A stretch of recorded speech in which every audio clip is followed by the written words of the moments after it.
you won the top prize, right? Yeah, So, surprisingly, wow. were you surprised though? I think you did a Yes, hell of a job. That you yes, just I was, because I didn't know it was actually going to be a competition before I got there, right, and then I didn't know it was going to be a prize. So everybody asked me, they say, "Kevin, you got your slides?" I say, I got some slides. I right, was just going to do what I do. That's all. I wasn't looking to win anything. right, right. I was just right. looking to pitch Yeah. and get some feedback on it. That's it. I thought it was more of a storytelling, right? Because when you think about pitch, people have this idea of like, okay, I got to go to YouTube, I got to prepare this and that.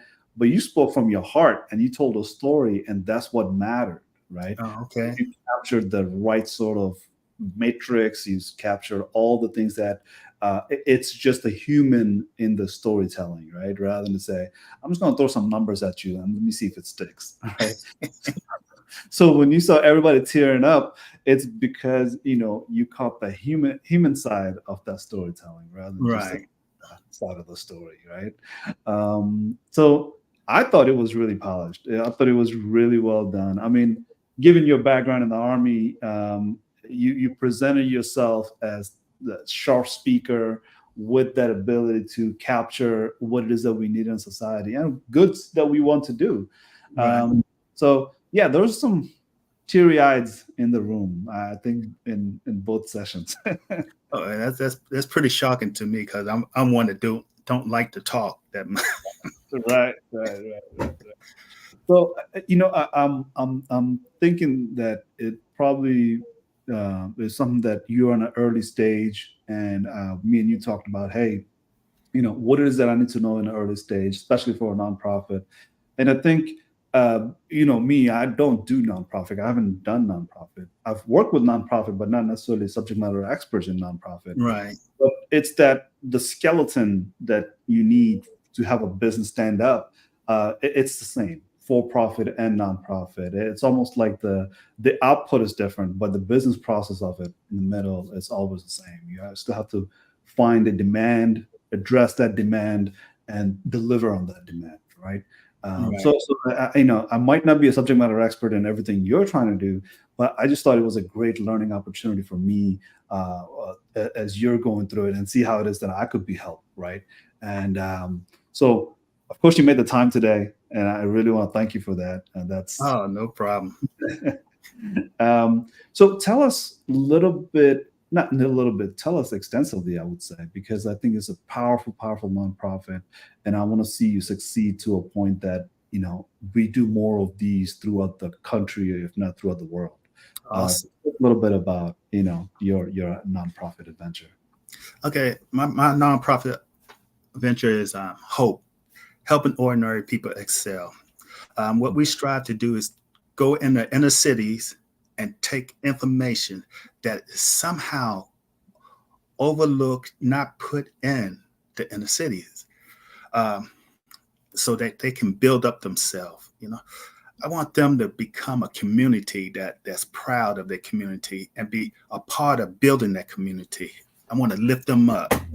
So we seek to take in things like literacy and GED assistance, bring back sports in the community, after school tutoring, so that the kids can stay with the pace of their class or excel, you know, past their class. And I also teach them job skills like mock interviews, how to dress for an interview, how to write their skills on a resume, and how to search the database for jobs that they're seeking. This is enabling them with knowledge and the tools, right? Yeah. Because Hmm. some of those things that we call knowledge are literally are the tools that we need to, see it differently, label it differently, because these are literally tools. And when you have these confusion between what's knowledge and what's tool, Hmm. people don't tend to see majority of the knowledge as a tool, so they never actually apply it. So I think that was one of the key takeaways I had is that uh, because you teach them the process, they end up using the tool actually, rather Right. than, yeah, let me tell you about it, but there's no application of it, right? Uh, Right. there's a huge gap in saying, I know a lot of things, but I don't do anything with those things because they're not tools. They're just knowledge that I don't see the application of it. And that was something that I think caught a lot of people's attention because really we want to be able to enable the next generation sort of what we have learned from our generation, right? Me and you, we went through the social media, we went through our high school system, even military, right? Right. But what we probably knew a whole lot of information, but we didn't know the context of it or how to apply it, right? Say, for Right. example, in the speaking of the age of internet, social media, we weren't told how social media will impact us negatively, right? We were told social media is just this, just go use it. And Just then go not use it. Yeah. of it, we missed some of it, and then we got negatively impacted by some of it. And when me and you're talking, we talk about the fact that if we can educate people even today, at least the next generation, and give them these tools about like, okay, this is how you have to think about data, and this is how you have to think Hmm. about what it is that you do on the internet, and how is the internet is operated by AI machine learning, and how these AI machine learnings will start working with your data, and how that makes a whole different world that nobody's prepared for, and nobody can prepare you other unless they just tell you about it, right? Right. Even I don't think I'm prepared enough for it, and I work with AI machine learning all day long, AI machine learning tools all day long, and we have to kind of take that curriculums that we are thinking of and incorporate AI to it, right? Incorporate ChatGPT to it. We incorporate how a picture can be manipulated so that way if somebody sees a picture, the first thought shouldn't be like, that's a real picture. It probably isn't a real picture, right? Or it probably isn't a real video, or they're hearing things and it's not a real person actually, All right? right. Hmm. So I guess when me and you talking, we talked extensively about all these layers that we can talk about. But one thing I always go back to with any community, because I'm a conflict resolutioner, right? I try to manage conflict. I do conflict analysis, and one of the things that comes up over and over is that like no matter what you do, if you don't build a trust that's either has been eroded or never existed, you really have to start developing that trust, and that trust is a really really hard work, and both party has to work towards it, right? Right. So you be in helping or somebody receiving your help, you both have to have a mutual trust and then go from there. And it's something that really is hard to do because AI has that trust issue now, right? So last week we I think lost like $2 trillion in few hours because they blamed AI for all the losses in the on the Wall Street. But Wow. AI is that trust scenario. But I think you can relate to that, right? Like that's what's Hmm. happened in your effort. You got to develop a lot of trust because you're nonprofit, between the door, Hmm. the people that will see your services. Uh, Absolutely. you know so tell me, like, what are some of the thoughts that you're having these days with your nonprofit? Like, where are you, in what stage are you in with the nonprofit, and where are you taking it to next? So I'm in the starting stage. I need to. I already began building my relationship with the community. Most of them still know me, so that's a good thing because I'm actually a part of that community. I grew up in that community, and so the things that I need to do now is to get a location within that Mhm. community, a stationary location Yeah. where I can have them come and see me physically Right. in their community. That's That's where I am right now. right. Right. And you get the location, and you get a lot of these things that you need to furnish that place and Uh-huh. have foot traffic coming in and out. So you got to get the wards out. You have to Hmm. develop a relationship with the local people. That's a lot of footwork for you Yes. and for the whole team that you are probably going to engage this effort with.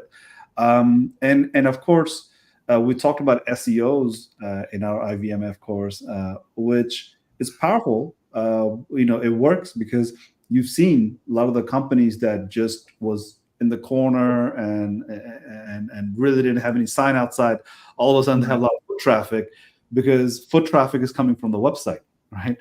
Right. That's what people are finding them out on TikTok, finding them on Instagram, and seeing things and saying like, I don't even need to know the building sign here. I just know where the address is, and I walk right in. Right. You've seen some of the services that are coming up around the city where they don't actually have to invest that much, right? But I think one of the things that is happening in the AI space right now is that like because of AI capabilities, it's even that much closer, that much faster, right? So what felt like growing up that, oh man, because of a website you can do all these great things. Hmm. Well, now your SEO word searchings and SEO piece, it can be done by an AI, and it's a matter of mostly copy and paste, and matter of you using that SEO words over and over, right? Uh, Right. and Google finds that word and say, oh, okay, whoever's looking for this type of services, this type anywhere in this location, I can point them towards you, and that's the power of SEO, right? Search engine optimization. SEO used to be a very hard to get to because Google had all sorts of ideas about what SEO is, and some professional will have an SEO and they will end up charging you tens of thousands of dollars for SEO. And nowadays, you can go to a single website and get your SEOs, or you can go ask ChatGPT, and ChatGPT will tell you about the SEOs, right? Uh, Right. Mhm. so you've seen that, like we did that in real time in IVMF. We were able to identify each of our SEO words, and of course, we talked about marketing. And the top two user of AI right now is marketing companies and retails, right? Right. It's retail or finance. Which of the well, but marketing is definitely the number one user of all AIs. So when you're trying to get your word out and your name out there, marketing is just super super important. And marketing is done by AI means it's almost free. If not free, it doesn't cost more than $100, right? Uh, Oh, okay. you can put some of those efforts in yourself, but you just have to know what it is that you're doing, and probably get some help with like nonprofits and interns and things like that. So um, you got your website. I think we talked about that. You got your nonprofits, LLCs, and sorry, nonprofit registration, 501s, and all You're that right. registered. You're working towards those. I think Chat GPT or Claude or other Chat GPT like language systems, you can literally go in there and start using them for free. And just as long as you have a Gmail account, you can use them. And you get all this information about where to register my nonprofit, who do I need to register with specifically on this zip code, for this street, right? Who's my county information? Who's the county POC I need to really be informed with? All sorts of information is just widely available right on a chat, right? So I think that those are the powerful, powerful information that we're willing to tap into and say, okay, the way we did business 10 years ago, 15 years ago, even 5 years ago, has dramatically changed since 2022, right? Right. Oh, Like yeah. we've seen a rise of so many businesses in 2023 that we're still reeling from counting them, because we used to have lots of business prior to Hmm. 2022, but now there's more business because of how fast and easy you can start a business. And so there's a whole lot of layers, but I think I wanted to talk about the marketing piece because that's the first struggle, right? That's the demand signal that you have to capture and process that demand signal internally as a business, and then provide on that demand signal, right? Deliver on that demand signal. But how do you capture the demand signal is a priority, but also a part of your business process is to register that business, and get yourself registered in a proper way, so that way you have your what is it called? Not taxable, right? Yeah, the Your non-taxable from taxable. being a label as a 501c3. Right, exactly. So you got all these paperwork that you have to do before you start spending money on anything, and it should be non-taxed, right? Or Yes. you're not paying taxes on those things. So what else are you? I know you're networking as well. I think that's another piece. Tell us a little bit more about beyond the location and the marketing piece. Like, what else are you looking at these days? So the 501c3 is done. So I already registered with the IRS. You know. So it's located in the inner city of Baltimore City. Matter of fact, it's called the Greater Area, Rosemount area, and it's a small community that's within the city of Baltimore. Uh, it's the area that I grew up in. That I know the people very well, and they know me. Uh, the marketing part is where I'm getting out to the schools, and talking to the schools in the surrounding area, let them know that I'm coming in this area, and seeing if I'm going to get their support. You know, Also the churches, in the area, and seeing if I'm going to get their support. Because if I get their support, then that's going to open up, the name of hope, because they're going to share it, they're going to spread it, and also. Within the area, the supermarkets, the businesses that's around there. And also there's three other organizations within that community that's doing something similar to it, and reaching out to them and letting them know that, hey, we're here to fill in some of the gaps that y'all not filling in, because each organization could only do so much, you know, and only cover certain areas that they're known for. Um, I'm sure it's happened in some of this information on Claude or ChatGPT, based on what you just said. Because I was thinking about Kumon, but there's Magnesium, there's Kaplan Test Prep, there's eye level learning centers. Oh, Kumon Learning Centers on top. Yeah, so you got all these learning centers that specializes on providing services to after school tutoring, right? After Mm-hmm. school activities.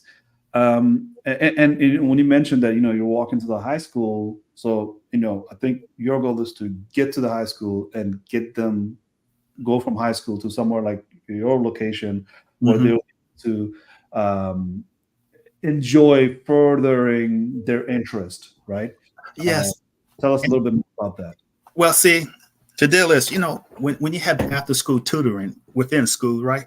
Uh, a lot of them is they're not familiar with the teacher, you know. Mhm. So it's like, okay, I'm here, blah blah blah.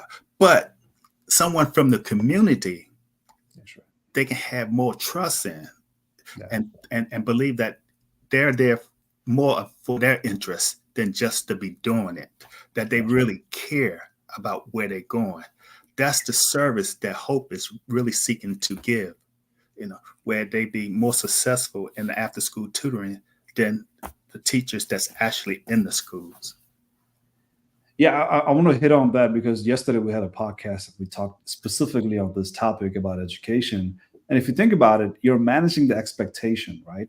Because if you know who's who and how to relate to them, it's like Mm-hmm. if you're a teacher is obligated by the job and by the board, by the county to say we cannot get funding unless you do these specific things. So Right, whatever you have to do it at minimal by these standards. And these mm-hmm. standards are not necessarily set by the mom or the students, it's set by federal government at one Right, point or another, right? So when you have this trust thing that you have to work on, like you said, I have almost no interest in somebody who's going to pay me to be on your side and teach you about these things, but you look up to me, and you look up to me because I'm here for a specific reason to show you the pathways that I think I didn't have and I want you to have them, right? right, The core story of your story was that I didn't have it, but I want them to have it, right? mm-hmm. Right, And I learned it, I want to teach them now, right?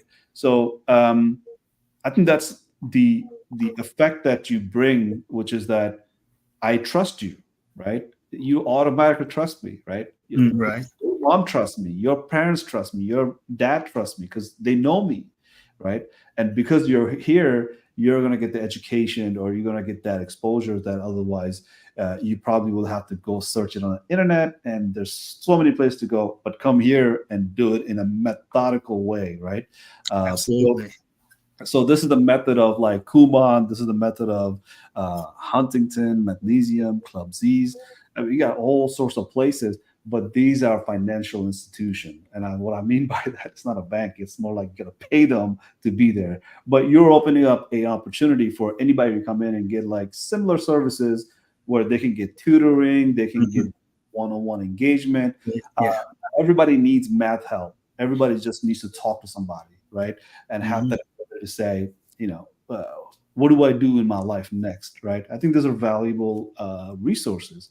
So, um, and I'm thinking to myself, like, you know, when you're guiding them through these, you're helping them to get to universities, you're helping them to just get some apprenticeship, you're helping Mhm. them to say where's the right resource, because if you're not finding it on the internet, can you find it in the library? Do you know about a library? Let me tell you Right. how the library works, right? So you have all this sort of opportunity that opens up, but I think nowadays you're augmented with artificial intelligence and machine learning, just like I did right now. I just looked it up. I was like, okay, what's the alternative to tutoring? And it Right. gave me a list, right? So really, you have a multifold approach to this, and I think that's what makes it valuable, because it's Baltimore one day, and it's every city after that, right? Because Mhm. the place that we have it today, you know, we have it probably because of, I don't know, some church is sponsoring it. If somebody's sponsoring it, but it's just not widely available the way it should be in every cities. So I think once you start in Baltimore, I'm pretty sure you're going to take it to Newark, Delaware. That's where I Well, grew up. well, well, you definitely hit the spot on that Right. because that's my long term goal right there. Sure. Once I get it happening in Baltimore and it's running smooth, I would like to take it to other cities. Yeah, it's a copy and paste model because the cities have the interest in it. The city residents have the interest in it. Who's going to do it is going to be Mhm. Kevin. Right, right, and it's just that all cities need it That's right. because it's a service that's going in their community. It's them not going out of their community finding it, but it's Mhm. coming in their community available for them right there. And I think what you create is a platform to enable them. Like, say for example, I'm heavily invested in workforce development, right? When we talk about workforce development, when does that workforce development start? Does it start because somebody's been employed recently, or does it start while they're looking for jobs, or Mm, was it starting when they started thinking about getting a job, right? right. Uh, so you know, you're thinking about like a ninth grader, 10th grader, 11th grader. How do they prepare for the world where a ninth grader with TikTok has a different role than a ninth grader with a MySpace account? Right. So I remember, well, hold on. And then ninth grade, I didn't even have MySpace. Sorry, I wasn't that young. I'm not edging myself correctly here. I saw MySpace when I was in the military, right? So the point is, I probably didn't even have internet when I was in ninth grade, maybe, right? So the workforce, the world, the way we will see, experience it in coming years is vastly different than the one that I can prepare my son for. Like, I don't know actually how to prepare my son, but if I can give him the platform to say these are the basics, and these basics will allow you to really catch the bus for next generations or to the next 10 years, I think that's important, right? And Right. we talk a lot about this on our podcast.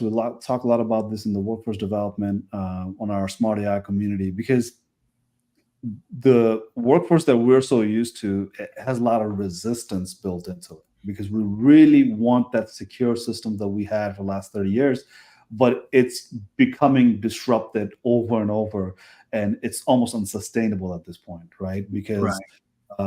you know, you see minimum wage, but the minimum wage doesn't get you a housing, and minimum wage not getting you a housing means your house costs more than your food because you have no money left for food. So really, we have to think about how it is the workforce is changing, and how do we adapt to that workforce, right? Um, the technical piece of it, that educating people on technology, not necessarily how to code, not necessarily how to open the browser and go to Facebook and log in. We're talking about understanding technology as a tool, going back to that knowledge and tool piece, how to use AI as a tool and have that AI, work on your behalf rather than work on somebody else's behalf and against you, right? Right. So we really have to start shifting to take advantage of this opportunity where when social media was coming up, we didn't know much about social media because we didn't understand how social media worked except for a small group of people.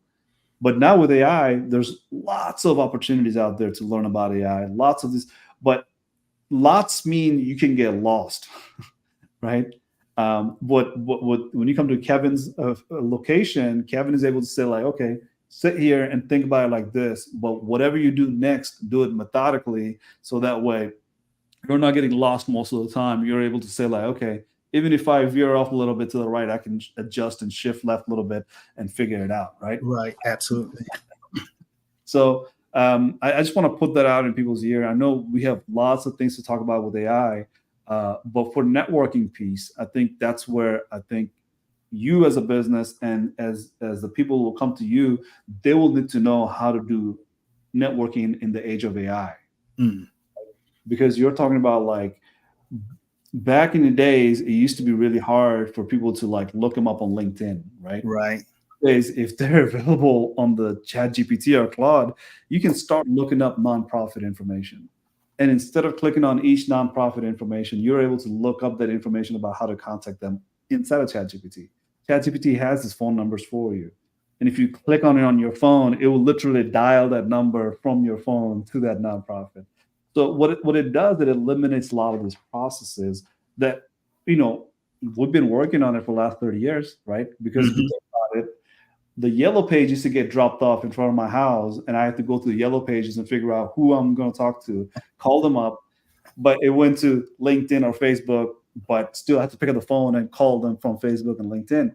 But now, because of ChatGPT, now because the laptop has everything built inside of it, we are able to do things very rapidly. And I want you to take advantage of it, but I also want people that you are teaching to take advantage of that, because this is the kind of things you want to teach the next generation, to say like, yeah, your mom and dad probably didn't do it the way I'm going to teach you, but that's Right. the majority of the world is going to do it, because that's what's happening with devices, right? Hmm. Um, Right. Absolutely. Yeah. so networking, marketing, even delivering a solution, I think all of it comes down to how do you minimize each steps to a point that what used to take 30 minutes probably takes 3 minutes now. Or if it takes 3 minutes, how do you just completely eliminate it from happening? And AI is able to do lots of these things for you. Yeah. Absolutely.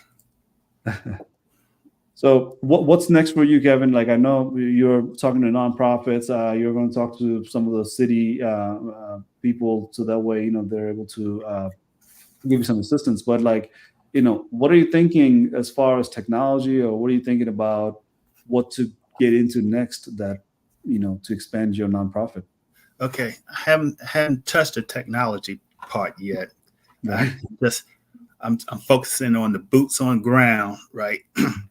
Mhm. And certain getting a certain team members that can help me to move it manually to get it started. That's right. That's right. That's why.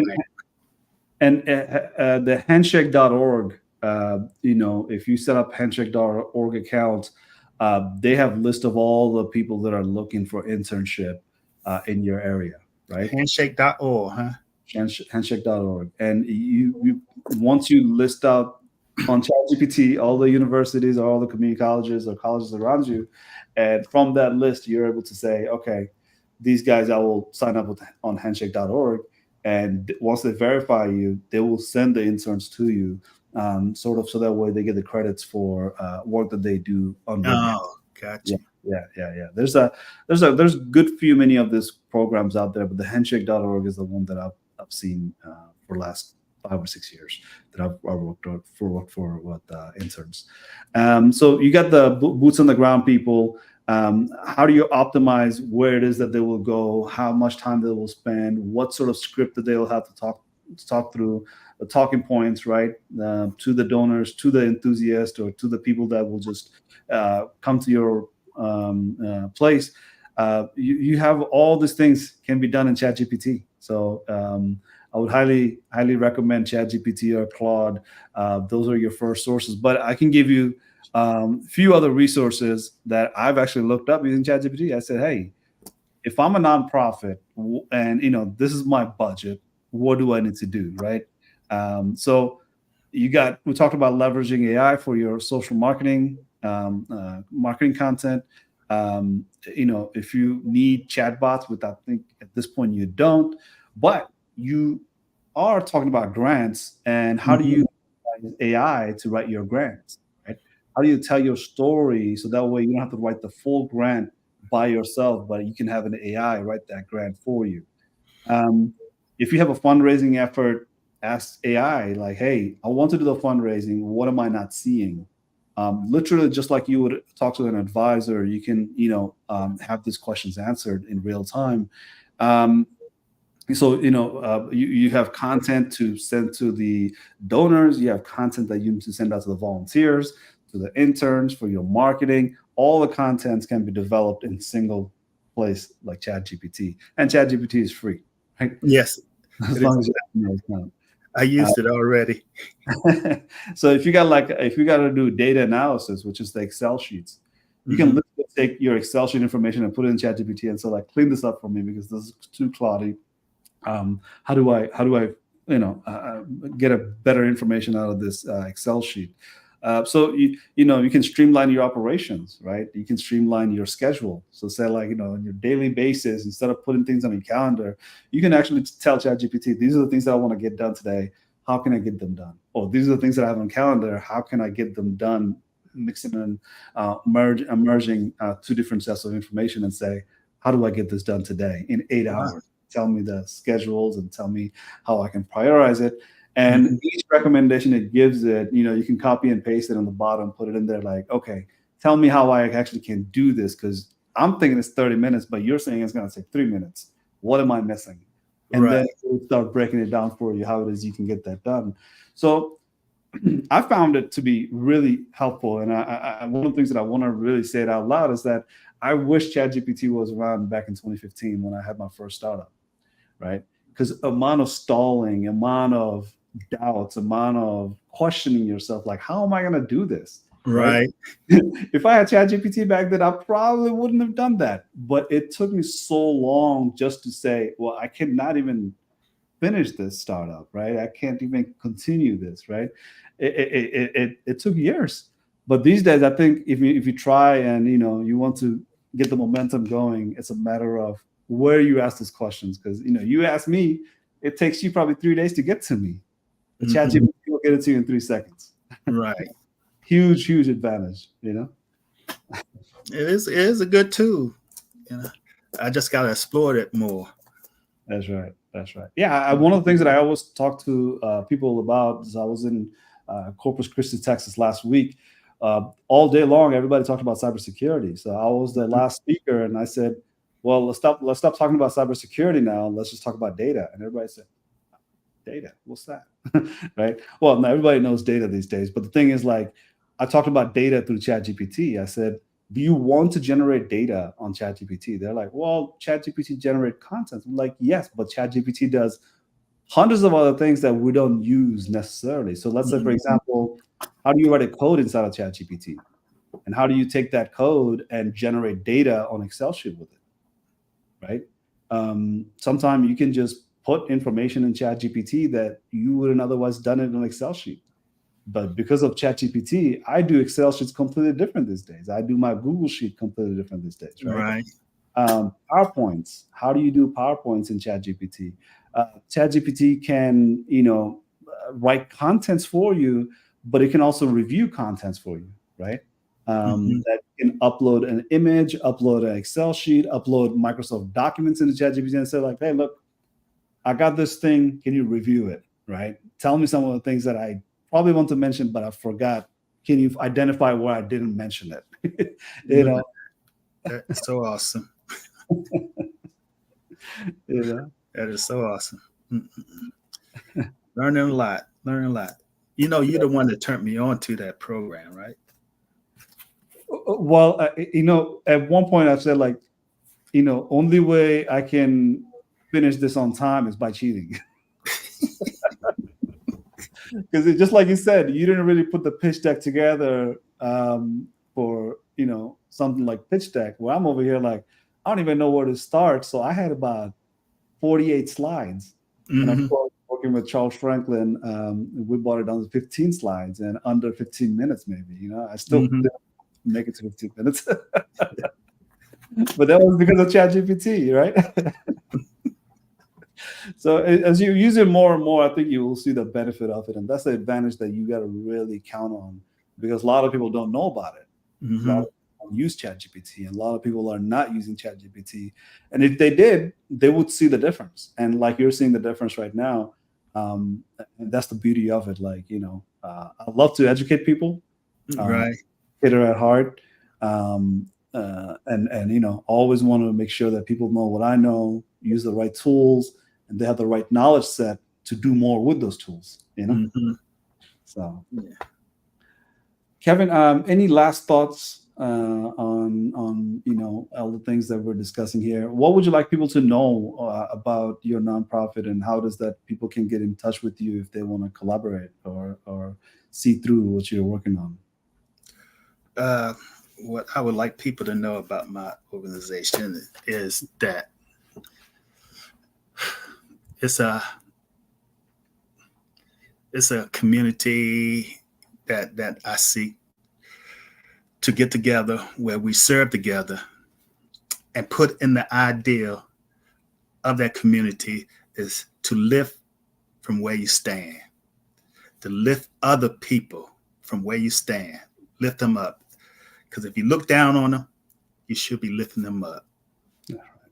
That's right. That's right. Yeah. Yeah. Well, if we have to contact you, do we find you on LinkedIn, email Yes, us? How you do can we find me contact? on LinkedIn. Hmm. Kevin Butler on LinkedIn. Yep. Yeah. And Kevin, we're probably going to do this very frequently. So, next time you're on the webinar and you're checking us out, give us a shout out and let us know what questions you might have as a follow up. And then we'll, live discuss your questions to the audience that are probably asking the same question as you, right? Hmm. So, from Smart AI community, Kevin, we wish you all the luck. Right, Smart AI community is here just for this purposes. We want to help a specialist like you using a method to advocate for the things that you want to advocate for, and we want to give you that research and training ground, so that way when you're researching and training, you're not getting lost. You are on track. So that's what SMART stands for: specialist, methods, advocates, research and training. Um, And the Smart AI community, we get to prepare the next generations of AI users and AI community, enable them with information so that way they can do things faster, better, and have better outcomes than previously. So until next time, Kevin, take care. Thank you Talk so to much and for the opportunity to be here. you. All